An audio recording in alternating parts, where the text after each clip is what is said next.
Hi, I'm going to read Chapter 10 in Treasure of Pelican Cove. The Chase. Still on the beach, Jimmy forgot all about the bug in his pocket. He began to back away from the man. Jake had called him Bill. "Get away," he said again. When Bill grabbed for Blackie, the dog turned and ran into the crowded amusement park. Jimmy was right behind him. Blackie whipped in and out without bumping anyone. Jimmy was not quite as good. In his effort to keep Blackie in sight, he stumbled against a large man. Popcorn showered around them. "Hey, kid!" the man shouted. "Watch out, will ya?" Jimmy yelled back over his shoulder, "Sorry!" He didn't stop. Blackie was too far ahead. Jimmy was just in time to see a black tail disappearing under the counter of a ring toss booth.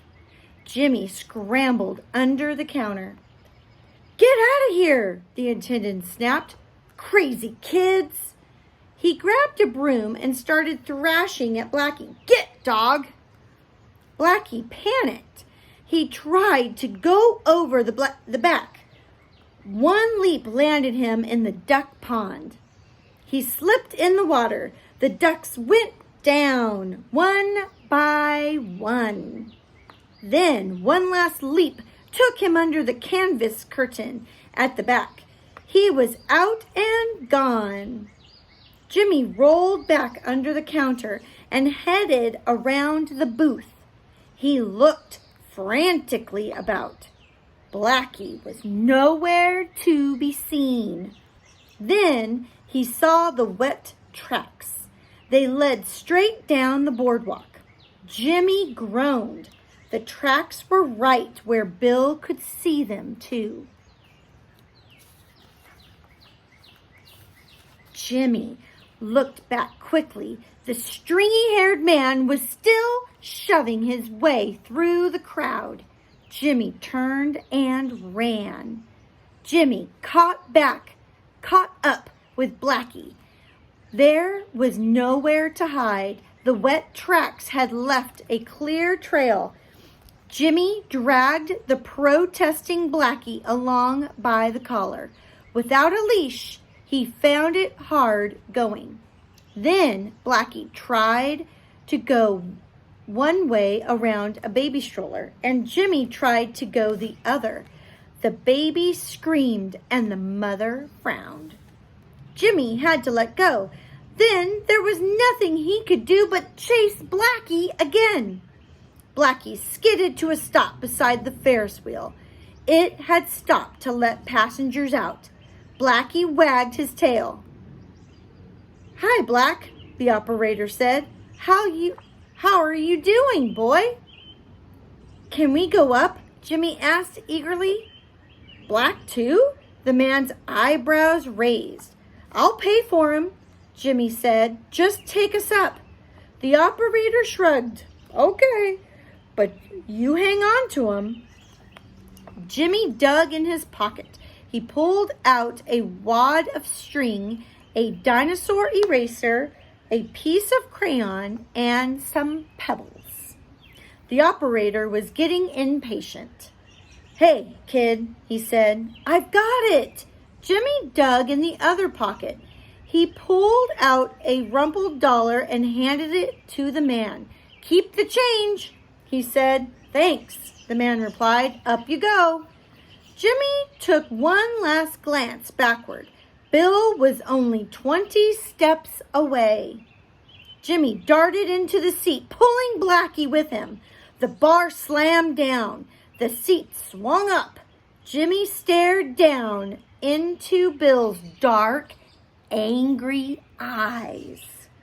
Bill pulled out some change and shoved it at the operator. He stepped into his seat. Quickly, Jimmy pushed Blackie over the edge of theirs. Then he jumped after him lightly. landing on his feet. The operator of the Ferris wheel gave him a surprised look. He glanced from Jimmy to Bill. Then he winked with his usual, "Up you go." He started the motor. This time he didn't stop for another passenger.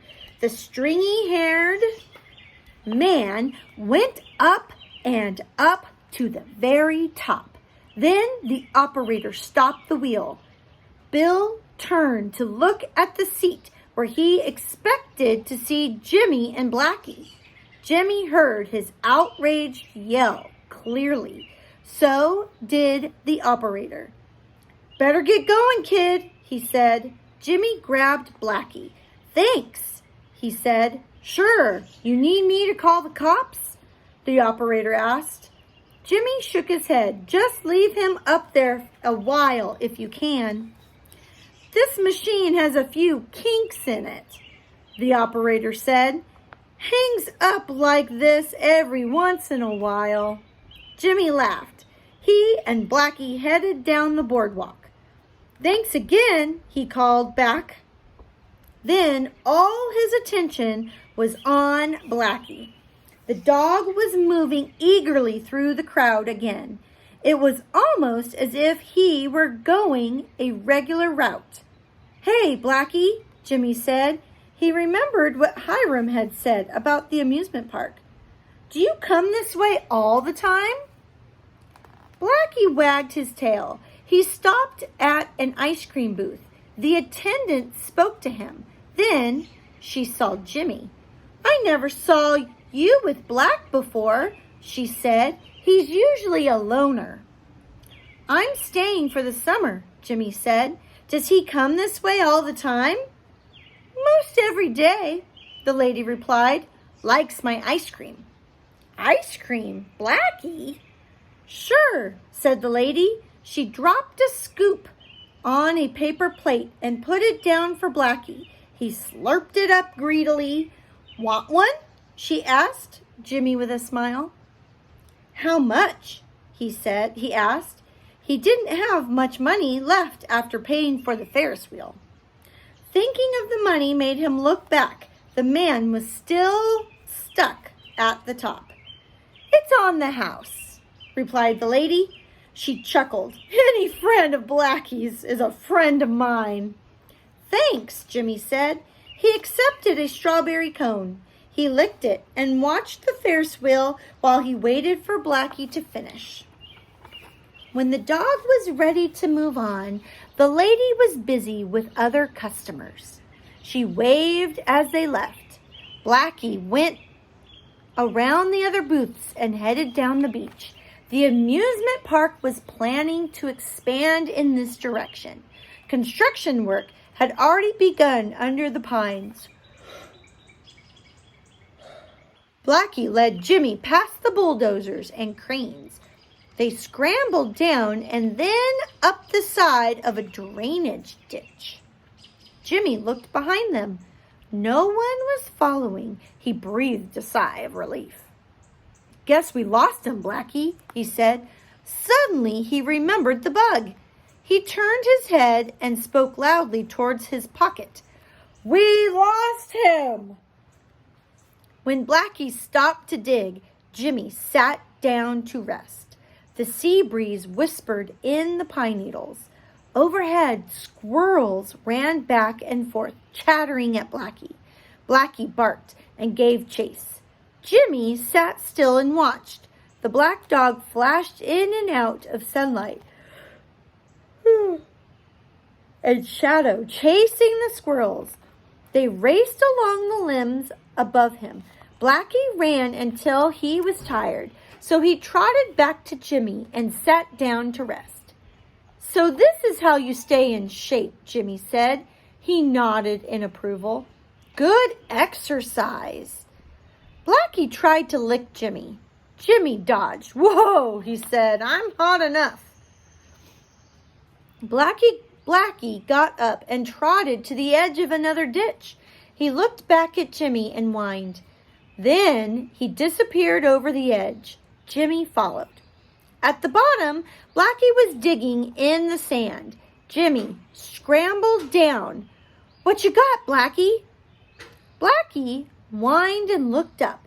Then he made a quick stiff-leg jump. He nudged something with his nose. A loud chatter from above made him back off. A squirrel darted down the tree. He stopped at a rotted piece of wood and faced Blackie. Jimmy grinned. Whatever Blackie had, the squirrel wanted. Both made several darts forth and then back.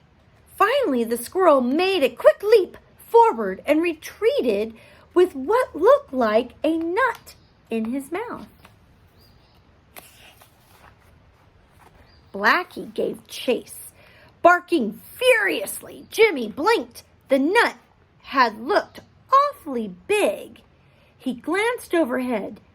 There were no trees with nuts on them. A sudden suspicion sent Jimmy tumbling down to the bit of wood. That nut had been the size of Blackie's clay ball.